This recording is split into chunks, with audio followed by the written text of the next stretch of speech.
In this episode, we move from comparing model types to choosing the deployment options that will shape how an artificial intelligence, AI, system actually operates in the real world. That choice is more important than many beginners first expect, because organizations are not only deciding what kind of model to use, they are also deciding where the system will run, how much control they want over the environment, how the model will be adapted to local needs, how current knowledge will be supplied, and how much independent action the system will be allowed to take once it is live. That is why terms such as cloud, on-premise, edge, fine-tuning, retrieval-augmented generation, RAG, and agentic architectures belong in the same conversation, even though they describe different parts of the overall setup. The big idea is that deployment is not a single switch. It is a design choice about infrastructure, behavior, risk, cost, oversight, and trust, and a responsible organization needs to understand those trade-offs before deciding what should go live. Before we continue, a quick note. This audio course is a companion to our course companion books. The first book is about the exam and provides detailed information on how to pass it best. The second book is a Kindle-only ebook that contains 1,000 flashcards that can be used on your mobile device or Kindle. Check them both out at cyber.author.me in the Bare Metal Study Guide series. A helpful way to begin is to recognize that these deployment options do not all answer the same question.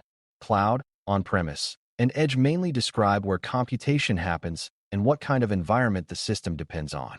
Fine-tuning, RAG, and agentic architectures describe how the system is adapted, how it gets access to knowledge, and how actively it behaves once it receives a task. That means an organization is often choosing across more than one layer at the same time. A large language model, LLM, for example, might be hosted in the cloud, connected to our AG for access to internal documents, and wrapped in an agentic workflow that lets it use tools to complete multi-step tasks. For a beginner, that layered view matters because it prevents a common misunderstanding. These options are not always rivals. They are often building blocks that can be combined, and governance depends on understanding what each block adds in value, in complexity, and in exposure once the system enters a real workflow. Cloud deployment is often the easiest place for organizations to begin because it usually offers speed, convenience, and managed infrastructure. A cloud provider may supply ready-made services, elastic scaling, fast experimentation, and reduced burden on the local technology team, which makes early pilots and limited deployments feel much more accessible. For organizations that want to test ideas quickly or do not have deep internal infrastructure capability, the cloud can lower the barrier to entry in a meaningful way. Yet that convenience creates governance questions at the same time. Data may move outside the organization's immediate control. The service may depend on vendor security and vendor availability, and important details about logging, retention, model updates, or subcontractor handling may sit inside contracts and service terms rather than inside systems the organization fully owns. For a beginner, the cloud should be understood as a trade-off. It can accelerate deployment, but it also requires disciplined review of where the data goes, who can access it, how changes are managed, and how much dependence the organization is willing to place on an outside provider. On-premise deployment means the organization runs the system inside infrastructure it controls more directly, such as its own data center or tightly managed internal environment. This option often appeals to organizations that handle highly sensitive information, operate under strict contractual or regulatory conditions, or simply want more direct control over data location, access, monitoring, and system changes. On-premise can reduce some concerns about sending sensitive material into an external service, and it may support stronger alignment with internal security architecture when the organization has the skill and resources to manage it well. At the same time, on-premise is not a magic safety button. The organization must still secure the environment, patch systems, manage capacity, monitor performance, maintain logs, and respond to incidents without leaning as heavily on a vendor's managed platform. Beginners should see on-premise as greater control paired with greater responsibility. It may be the right answer in the right setting, but it demands real operational maturity, because direct ownership of the environment also means direct ownership of the mistakes, delays, and maintenance burden that come with it. Edge deployment places the AI capability close to where the data is produced or where the action must happen, such as on a local device, a sensor platform, or a system running at a remote site. The main attraction of edge deployment is that it can reduce latency, improve responsiveness, and allow operation even when network connectivity is weak, intermittent, or unavailable. It can also help limit how much raw data must leave the local environment, which may support privacy or operational resilience in some use cases. Still, edge deployment has its own complications. Devices may have limited computing power, model updates can be harder to distribute consistently, and a large fleet of local systems can create many small points of weakness if security discipline is uneven across the environment. For a beginner, edge should be seen as a choice driven by physical and operational reality rather than by trend. It makes sense when immediate local response or intermittent connectivity matters, but it increases the importance of secure update practices, device integrity, and clear plans for how the organization will monitor performance across many distributed endpoints. Fine-tuning is a different type of choice because it changes how a model behaves rather than only where it runs. In simple terms, fine-tuning means taking a base model and adapting it further using additional examples so it becomes more specialized for a particular domain, task, tone, or output style. This can be valuable when an organization wants the system to respond more consistently in a narrow area, use a preferred structure, or handle domain language more effectively than a general model would on its own. Yet fine-tuning should not be treated as a casual customization step, because it changes the model itself and can also change the kinds of mistakes the model makes. If the additional data is weak, narrow, biased, or poorly governed, the fine-tuned result may become more confident without becoming more trustworthy.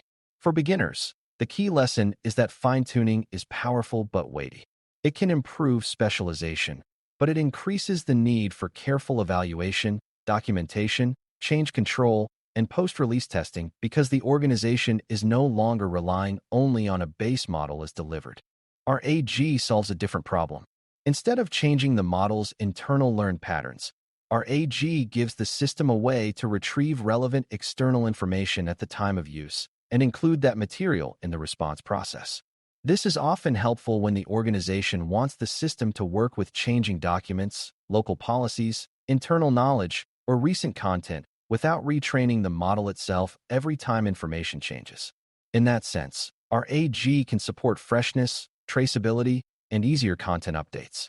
But it also introduces new governance burdens, because the quality of the final answer depends heavily on whether the system retrieved the right material, whether the retrieved content was current and accurate, and whether access permissions were handled properly. A beginner should understand the core difference between fine-tuning and our AG very clearly. Fine-tuning changes the model's learned behavior, while our AG supplies it with relevant context at runtime.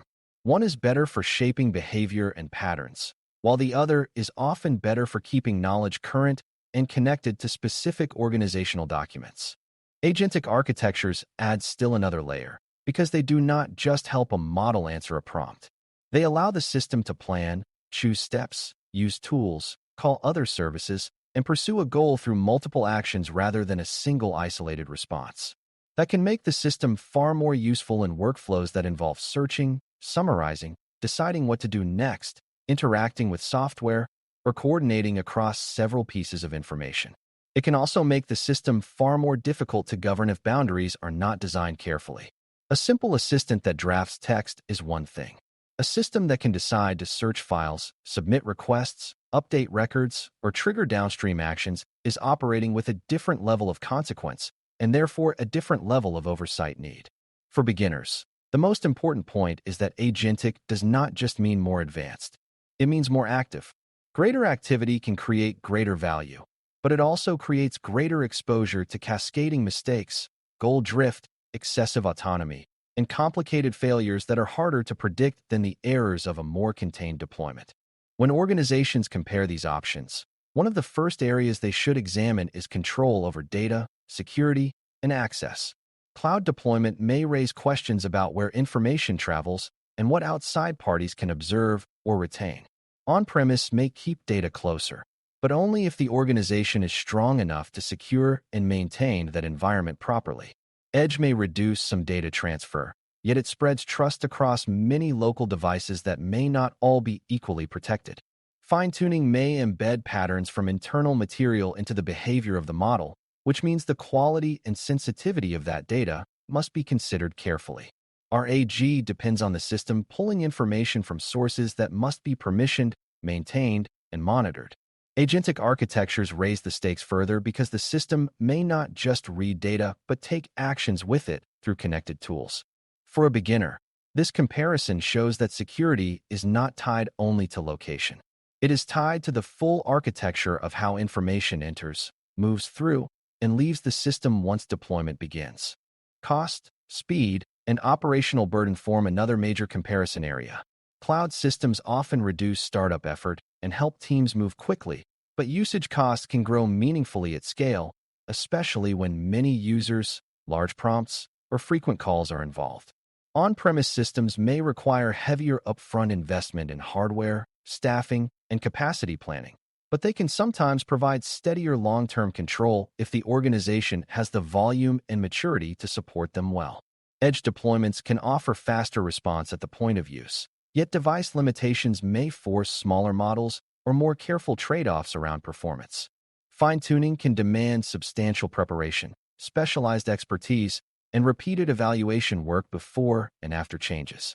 RAG may look lighter than fine-tuning in some cases, but it adds ongoing retrieval, indexing, and content management work that continues as long as the system is live. Agentic architectures often create the broadest orchestration burden of all, because the organization is not only running a model, but also managing tools, permissions, state, failures, and decision paths across a multi-step workflow. Another important comparison involves freshness, reliability, and the way updates should be handled over time. A system deployed in the cloud may benefit from vendor improvements or updated service features, but those changes can also introduce uncertainty if they are not governed carefully or if the organization lacks visibility into what changed and when. An on-premise system may provide more stable version control, yet that also means the organization is responsible for deciding when updates occur and for avoiding stale systems that quietly drift behind current needs. Edge environments can be particularly difficult because distributing updates consistently across many locations or devices is rarely trivial. RAG is often attractive when knowledge changes frequently, since the documents or knowledge base can be updated without retraining the model. But the retrieval layer must still be curated and tested so outdated or weak material does not dominate the results. Fine-tuning may be more appropriate when the organization wants the model itself to adopt lasting behavior or format patterns. Agentic systems require careful update discipline because small changes in tools, prompts, or connected services can alter action paths in ways that are not always obvious at first glance. It is also important to understand that many real deployments are hybrid rather than pure. An organization may use a cloud-hosted base model, connect it to our AG for internal knowledge, and still keep the most sensitive records in an on-premise retrieval store. Another organization may run a more controlled model on-premise for regulated tasks, while letting lower-risk support work happen in the cloud. An edge device might use a smaller local model for immediate response, but rely on the cloud for heavier processing when connectivity is available. Fine-tuning and our AG can also coexist, with fine-tuning shaping preferred behavior while our AG supplies current facts. For beginners, this hybrid reality is important because it shows that architecture decisions are rarely one-dimensional.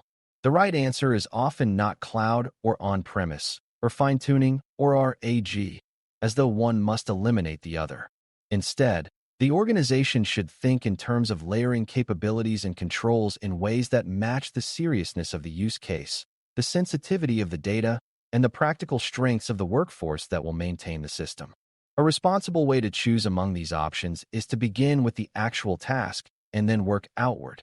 If data cannot leave the environment, that immediately narrows the infrastructure choices. If the system must respond instantly without depending on a network, edge becomes more attractive. If the problem is mainly that internal knowledge changes often, our AG may be more suitable than fine-tuning. If the organization wants the system to adopt a specialized behavior pattern across many repeated uses, fine-tuning may deserve serious consideration. If the workflow only needs assisted drafting or retrieval, agentic architecture may be more autonomy than the situation requires. For a beginner, the deepest lesson here is that deployment choice should follow proportionality.